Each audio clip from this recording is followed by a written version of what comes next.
Mesdames, Messieurs, bienvenue à l'actualité du jour sur Kivu Morning Post. Le député national Ladi Senga a quitté ses fonctions de président intérimaire de l'AVRP après le dépôt de sa motion de défiance contre le vice-premier ministre de l'Intérieur, Jacquemain Chabani, une initiative qui a provoqué des tensions internes au sein du parti. À Goma, le comité de musiciens du Nord Kivu, conduit par Makel Sambo, a été reçu mardi par le gouverneur Bahati Moussanga Erasto au musée de Yimbi pour des échanges sur la promotion de la culture, la valorisation du secteur musical et le soutien aux artistes locaux. C'est tout pour les sommaires.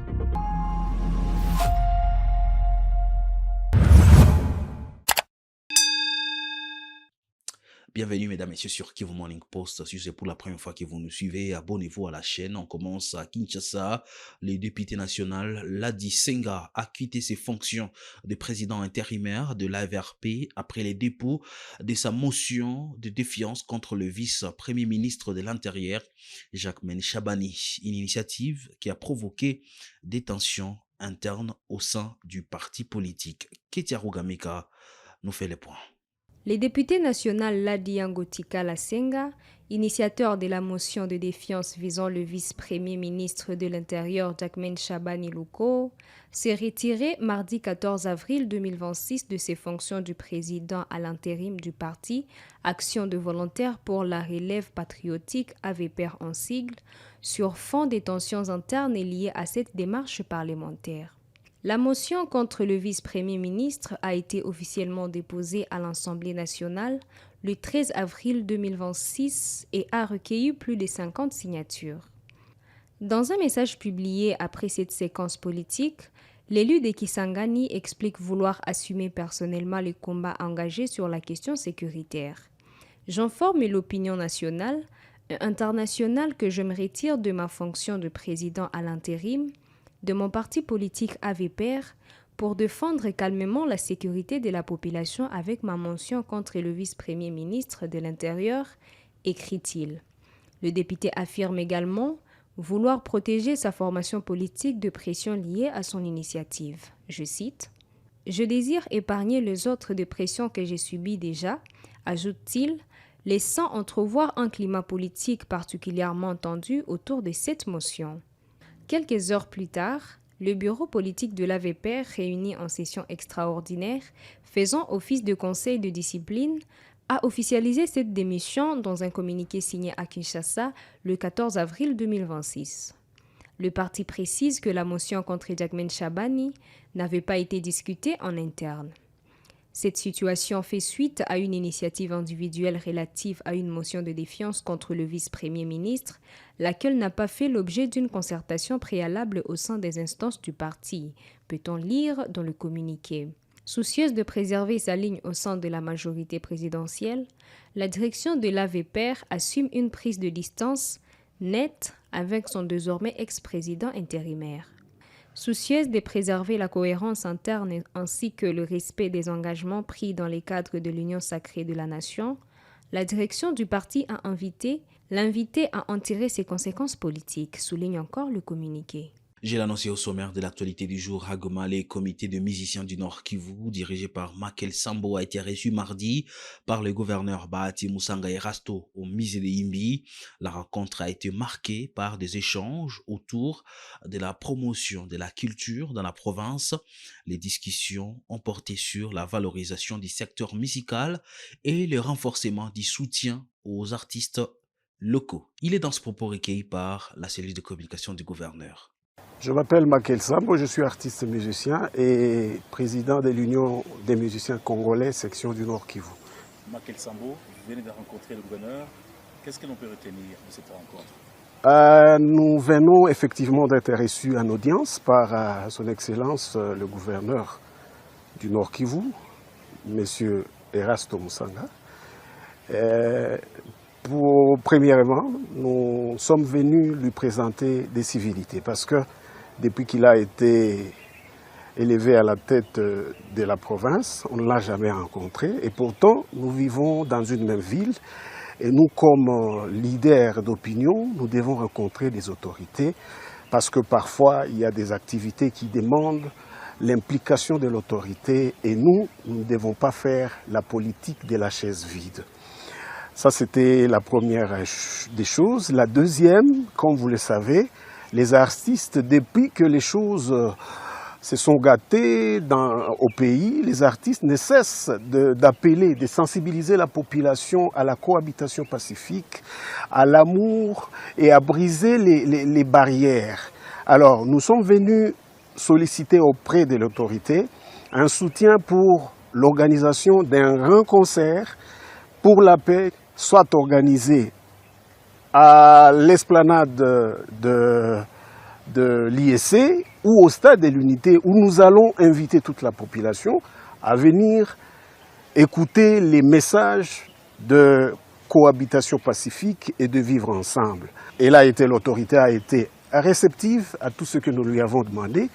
D'ailleurs, il a demandé, séance tenante, à sa conseillère chargée de la culture, des arts, de nous accompagner pour ce grand projet et il nous a promis son soutien dans tout ce que nous allons entreprendre. Vous savez bien que la paix ne se construit pas avec une seule couche de la population.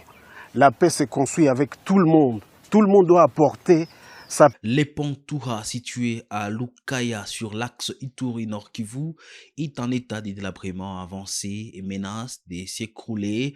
Le député provincial élu de Beni, Alain Siwako, alerte sur cette situation qui bloque la circulation des poids lourds entre les deux provinces. Reportage. Les ponts Toura, situés à Lukaya, dans le territoire de Mambasa, à environ 15 km de Mangina, n'est plus que l'ombre de lui-même.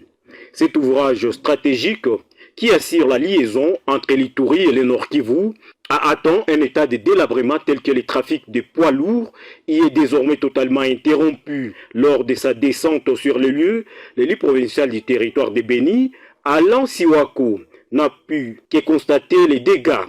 Des camions transportant des marchandises essentielles sont actuellement bloqués de part et d'autre de la rivière. Pour ces parlementaires, cet axe routier est principal cordon ombilical pour le commerce régional. Le blocage des gros véhicules fait déjà craindre une pénurie des produits de première nécessité et une flambée des prix sur les marchés locaux de Beni et de ses environs. À lui d'estimer que le gouvernement ne peut rester spectateur face à un blocage qui frappe directement l'économie et la survie de la population. Et donc, l'EPO est vraiment dans un état de délabrement avancé et le trafic a été arrêté ici, mais jusqu'à présent, il n'y a rien qui suit. C'est ça le grand problème. Donc, on a arrêté le trafic, on a dit que le gros véhicule n'utilise plus ces pots ici, mais il n'y a pas de suite, il n'y a même pas une simple visite des autorités, aucun travail n'est amorcé ici et la population est en train de souffrir depuis tout ce temps. Et donc nous sommes là pour alerter encore une fois les autorités au niveau d'abord provincial, le gouverneur de l'Ituri, M. Luboya, le gouverneur de l'Ituri, le gouverneur militaire de l'Ituri, le général Luboya, pour qu'il s'implique pour que ces pots soient réhabilités et que la population continue à l'utiliser. J'alerte aussi les gouverneurs du Nord Kivu, parce que les véhicules qui viennent du Nord Kivu sont les véhicules qui empruntent cet axe ici. C'est la population qui fait des trafics de commerce à travers cet axe ici. Et donc je demande aussi au gouverneur Kakule Somo, le gouverneur du Nord Kivu, de s'impliquer pour que ces pots soient réhabilités. Et au même moment, je suis en train de profiter, dire aux amis des offices de route, mais aussi de l'OVD, leur dire qu'il y a une urgence ici. Je sais qu'il y a une brigade à Ituri, une brigade de l'office de route. Il y a aussi brigade au Nord Kivu. Et donc je suis en train d'alerter toutes ces autorités pour qu'ils prennent la réhabilitation de ces pots comme vraiment une urgence. Les activités sont paralysées depuis 2 jours à la division provinciale de mines de Kisangani dans la province de la Chopo. Les bureaux sont fermés et les agents sont sans occupation. Cette situation est liée à un conflit interne accompagné de graves accusations visant la chef de division. Reportage. Les journées de lundi et mardi ont été particulièrement perturbées à la division provinciale des mines dans la province de la Chopo. Sur place, le constat est frappant. Pas d'activité, des portes scellées, des bureaux fermés et des agents, ainsi que des cadres visibles dans la cour de ces services publics de l'État congolais. Approchés par la presse, ces agents dénoncent la gestion de leur chef de division. Ils affirment également que l'accès à son bureau leur est interdit. En attendant une solution à cette crise, comme explique le porte-parole des 3 syndicats de cette division provinciale. Les agents de la division provinciale des mines de la province de la Chopo ont séché les travailleurs au sein de la division sur plusieurs griefs qui est reproché à leur chef, entre autres une gestion opaque, mais gestion sur tous les plans. En plus de cela, détournement. On a rédigé plusieurs lettres. On a écrit au gouverneur de la province, au président de l'Assemblée provinciale de la province de la Chopo, à l'ANR, à la cour d'appel. Toutes les autorités sont saisies de la situation qui se passe au sein de notre division. Puisque au sein de la division, c'est la misère et la pauvreté qui règnent.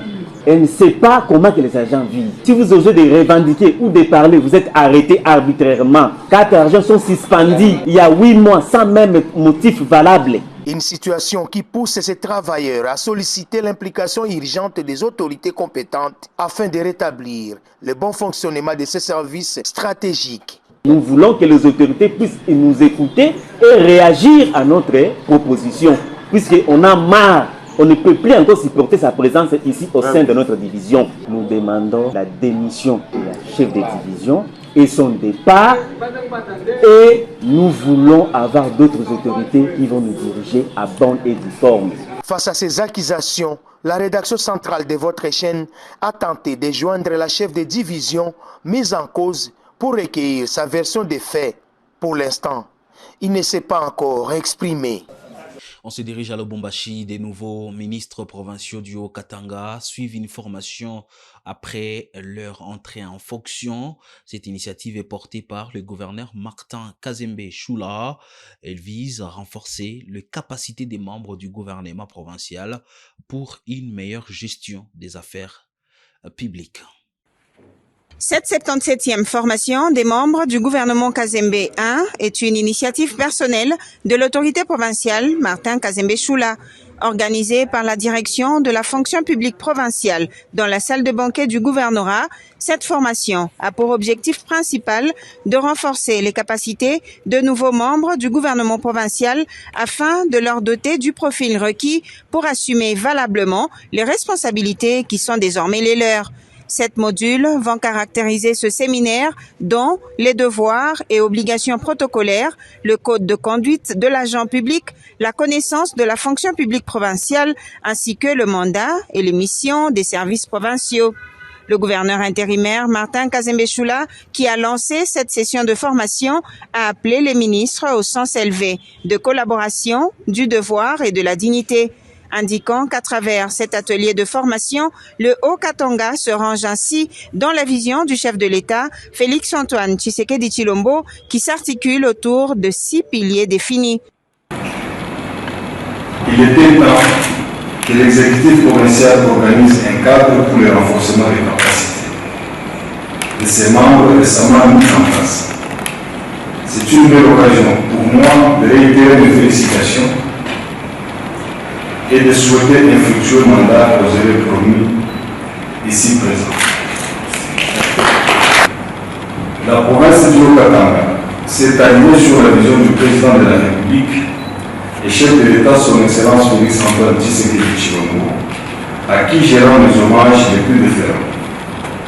Cette vision, qui s'articule autour de 6 piliers, a la mission, en résumé, de protéger le pouvoir d'achat du peuple, d'assurer la sécurité du territoire et de la population, de diversifier l'économie, de garantir l'accès aux services de base en matière de santé et d'enseignement, de renforcer l'efficacité des services publics et de gérer l'environnement de manière durable et responsable. Le chef de l'exécutif provincial a par ailleurs exhorté ses interlocuteurs à l'assiduité à toutes les séances inscrites au programme en insistant sur la responsabilité de chacun à donner le meilleur de lui-même. Il faut noter que cette session de formation des membres du gouvernement provincial du Haut-Katanga va se clôturer le mardi 21 avril 2026. Et toujours dans cette partie de la République démocratique du Congo, le gouverneur du Haut-Katanga, Martin Kazembe, a remis 5 véhicules au service des PIAT et de l'antifraude et du péage. Cette dotation vise à renforcer la mobilisation des recettes provinciales dans cette partie de la République démocratique du Congo. Dans le souci de rendre plus performants les services générateurs des recettes de la province, le gouverneur intérimaire Martin Kazembe Choula a procédé ce lundi 13 avril 2026 à la remise officielle de 5 véhicules de marque Toyota Land Cruiser, dont 4 de type missionnaire et un pick-up double cabine pour renforcer la mobilité de ces services sur le terrain. À travers cet appui logistique, le chef de l'exécutif provincial veut placer ces services dans des conditions optimales de travail afin d'accroître la mobilisation des recettes de la province, procédant à la remise symbolique des clés de contact aux directeurs provinciaux de la DPIAT, l'antifraude et le péage. Le gouverneur intérimaire, Martin Kazembe Choula, les a appelés à plus de responsabilité à produire des résultats concrets sur terrain. Alors, monsieur le directeur provincial du péage, nous venons de vous faire cette dotation de 2 jeeps. C'est une façon de vous faciliter la mobilité, d'être partout pour maximiser beaucoup plus d'avantages et les recettes. La province a besoin de moyens, déployez-vous partout, que les agents soient partout et que la province ait le moyen de sa politique de gestion. Les responsables des services bénéficiaires ont salué ce geste, promettant d'en faire un usage responsable pour maximiser les recettes. Merci Votre Excellence pour cette dotation. Nous ne vous promettons pas seulement de gérer ces véhicules en bon père de famille, mais aussi nous vous promettons que l'usage de ces véhicules aura vraiment un impact positif sur les recettes. Merci Excellence. Nous vous assurons que nous allons l'utiliser en bon escient et en toute responsabilité afin de remplir correctement vos assignations et instructions pour que la province, à travers votre management, puisse avoir les recettes. Nous vous promettons de les utiliser en bon père de famille et à l'intérêt général de la province du Haut-Katanga. Un grand merci, Excellence. Sur les 5 véhicules remis, 2 sont destinés à la Direction provinciale de gestion des postes de péage, 2 autres à la Direction provinciale des infrastructures et aménagement du territoire, des PIAT, et 1 à la Brigade provinciale d'antifraude.